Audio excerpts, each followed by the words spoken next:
Return to serve. You want to practice the return to serve. Great drill. Just have your partner serve and you return. So many things on the return. You have to bisect the potential angle of your opponent's serve.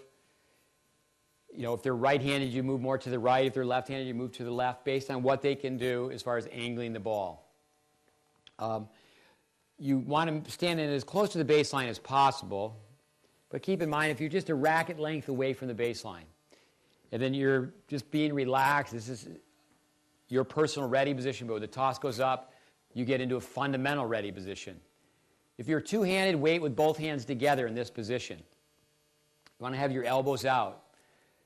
You know, I think of Jan Kodesh from the 70s, Jimmy Connors after him, Andre Agassi, so many great return to servers, but they have the option of taking the return to serve like a volley with an added follow-through. Connors, I would say, would have the best system to steal aces. Actually, that's really a comment from Bud Collins, to give credit where credit's due. And you just think that's so well put, a system to steal aces. So if someone serves very fast, he goes forward. He doesn't go away from it, he goes towards it. And now the racket face is in this position, and you don't block the ball. I one time was telling some students, just block the return. And I was teaching with Vic Braden. Vic Braden said, Steve, don't ever tell anyone to do that. You have to counter speed with speed. Many times on a return to serve, what you're going to do is play it like an approach shot. You're going to be moving forward. That's your momentum source of power. And then your racket, again, just goes like it's a tabletop action pattern. Again, think of someone like Agassi. He just does this right here. He can do this on the return, or he can do this on the return. The better the player, the simpler the system. The player who has been taught to hit always with a Western grip, or they've been allowed to do that, and then they go up to the net and they volley with a continental grip.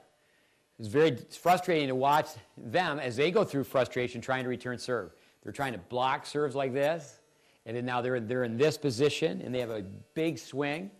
But basically, the ready position, you leave the racket alone, you turn the body. Now from here, if the serve's coming slow, you can also make the return to serve an approach shot, where you're just taking the net. You run first, turn second, but you're in this position. Say, for example, at first, you don't feel like you have time to get underneath, and you're just blocking the return back, using that term, but with racket head speed. You just feel like you're lining it up this way, but you don't tap it. You hit it. Now from here, once you get used to the speed of the serve, then the only thing you have to do is just let the hand go down like this, and then go back up. So the backhand side, it's like this. Jimmy Connors, for example, spent endless hours hitting against a backboard. And we'll talk about how to practice against a backboard. When the ball hits the backboard, it's like it goes to the net and it's right back at you. Now the backboard can be the best way to practice, the worst way to practice. But the backboard has a great return to serve. It's just like a wall. And that's what you want to do. Line it up in this position. You want to attack returns.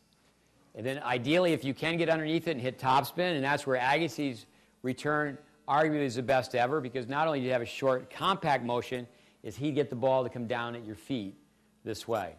So, but return to serve, it's just built right into the ready position and what you have to do with the grips, what you have to do with the body positions, and then also the shape of the swings. So you have the volley type pattern, and then you have the swinging pattern. But they're all one.